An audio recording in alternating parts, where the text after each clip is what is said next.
Okay, happy Tuesday, you all. Just had me a little vacation. Well, it really wasn't a vacation. It was a little time off because, I stay out here on this road.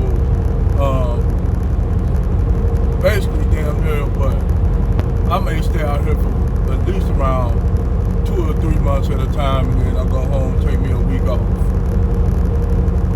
But, this video is a response to EXOTICAL United,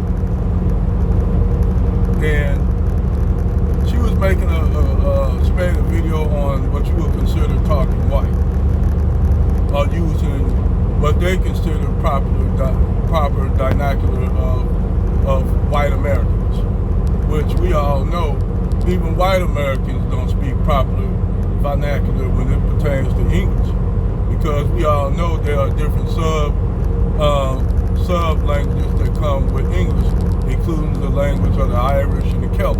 The Celt people, which are Irish and Scottish, they may speak a little bit different English, but it's the same English, just under a different vernacular.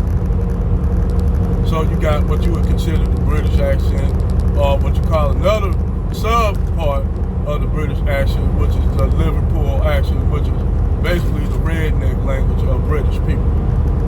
Now, basically she was talking about biracial people speaking with a white vernacular. And basically, she said a lot of black people who speak with a white vernacular, they pretty much get ridiculed in the black community for basically having what you would consider a valley girl, what we call a valley girl accent. But most of the time, those blacks and biracial people, they grow up in the suburbs, so they may speak with their white vernacular because they didn't grow up in an urban setting. Now I'm breaking this shit down for y'all to understand. They may not speak with what you call a street vernacular. And you gotta understand, the vernacular of black people is different no matter where you go, it's different. You may have black people with a New York accent that may speak different from people that are from Louisiana. It's a whole bunch of what you consider talking black, but it's different vernaculars no matter where you go. In Texas, they may speak a different vernacular of what you call black talk or slang and all that. But talking with a black vernacular is basically like it's different from state to state or region to region, because black culture is different. Like New York black people are different from Louisiana black people. Louisiana people are a little different from Chicago black people, because most of your Chicago people are descendants of people who migrated up north to Chicago.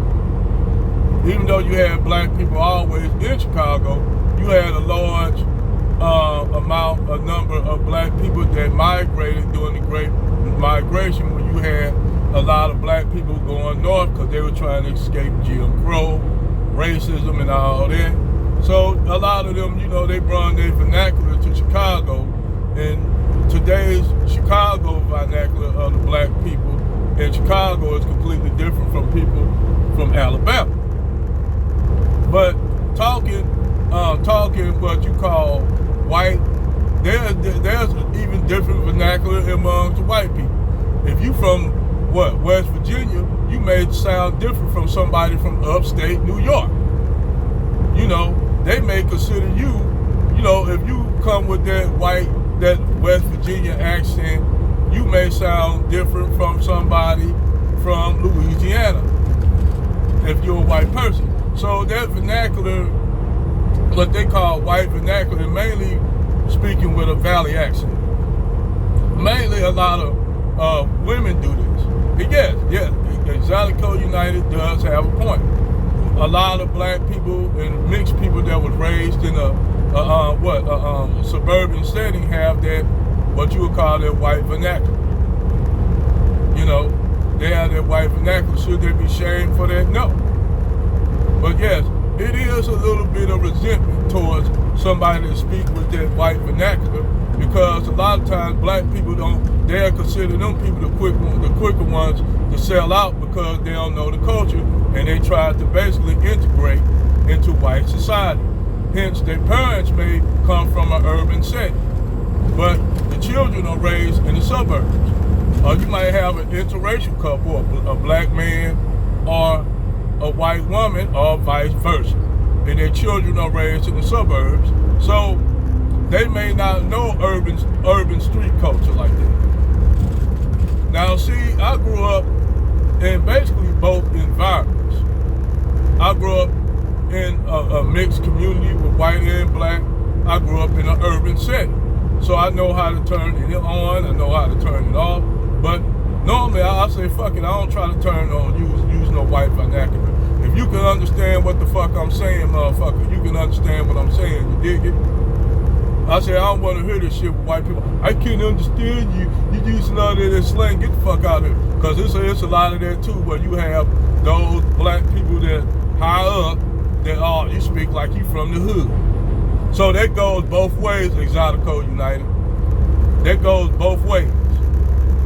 Now, as far as on biracials using that vernacular, if you was raised in basically a white, predominantly white, YT community, yes, you're gonna have that vernacular. Is there something wrong with speaking that vernacular? No, I don't never judge nobody on that vernacular. My girls speak with that vernacular, okay? But you have that mudslinging on both sides. She just try to act like it's just one side, that it's the black people. Oh, they're attacking the biracials and the black people that grew up in the suburbs. That's not true, because you heard that's both ways. You heard black people say, oh, they must be from the hood. I like, nigga, you ain't nothing but 2 generations from the hood. Your mama grew up in the hood. Your daddy probably grew up in the hood. And then you just grew up in the suburbs. They ain't nothing but a generation away from poverty, motherfucker. Fuck out of here. So, they try to use that shit, it's mudslinging on both sides. It's ridiculous, because no matter how much you try to speak white or black, they gonna still see you as the same thing, particularly if you black. They ain't gonna see you no different. You can try to talk all white as you want to be, using a white vernacular, and try to talk white like a Caucasian. But fuck that, I ain't gonna try to, I'm not trying to motherfucking integrate into white society. I don't give a fuck about integrating into YT community. I don't give a damn about that. To be honest, I don't give a damn about white people, period. But overall, yeah, she tried to, basically do this shit like she normally do, try to do some shit, cause she be taking little pop shops, and I see what her ass do. But a lot of them mixed people do that kind of shit too. They'll try to say it's just the black people taking pop shots at them. Nah, it goes both ways, cupcake. That goes both ways. You have biracial people and motherfucking black people that grew up in the suburbs.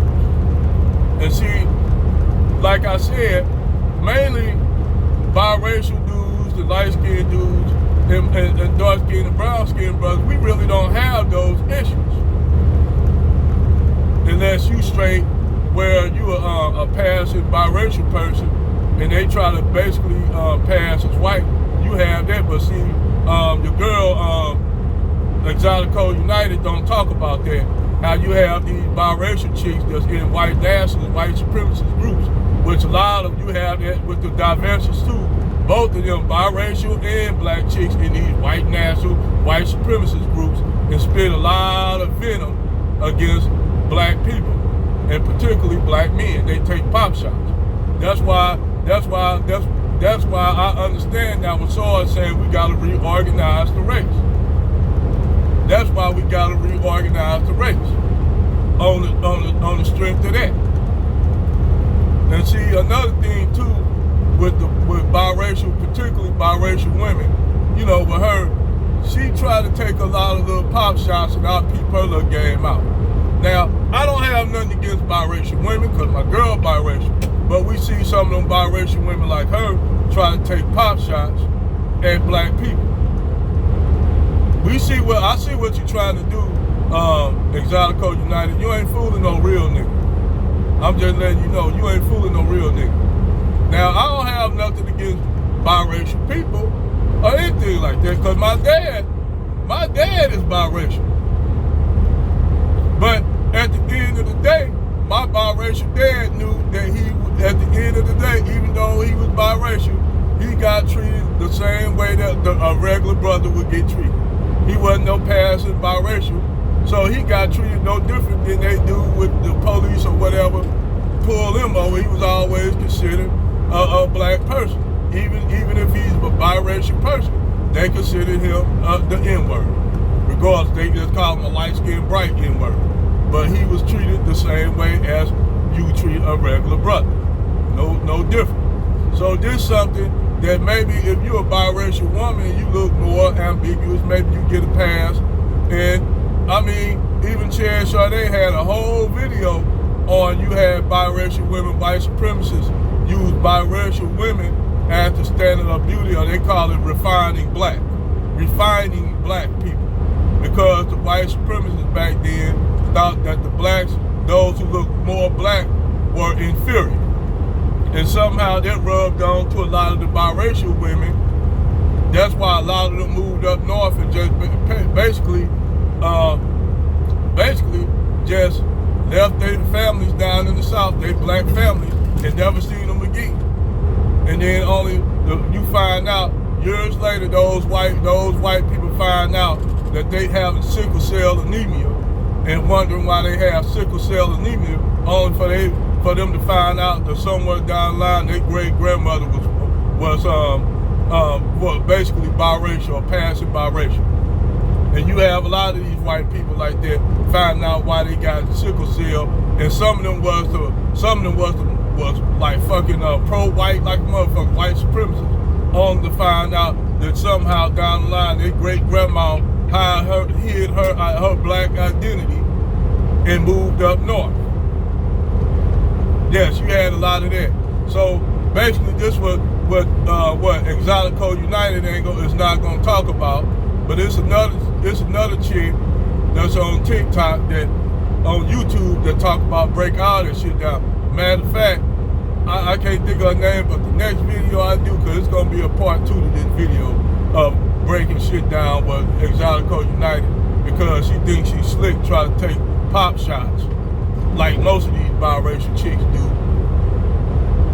You know, even though I'm going to keep it real, a lot of black women have a deep-seated hatred for biracial women, which I don't understand, because a lot of them want to divest and swirl the women, and they'll say they raise conscious biracial kids to be black, and then come to find out, shout out to Only Logical Channel, they be some of the biggest white supremacists.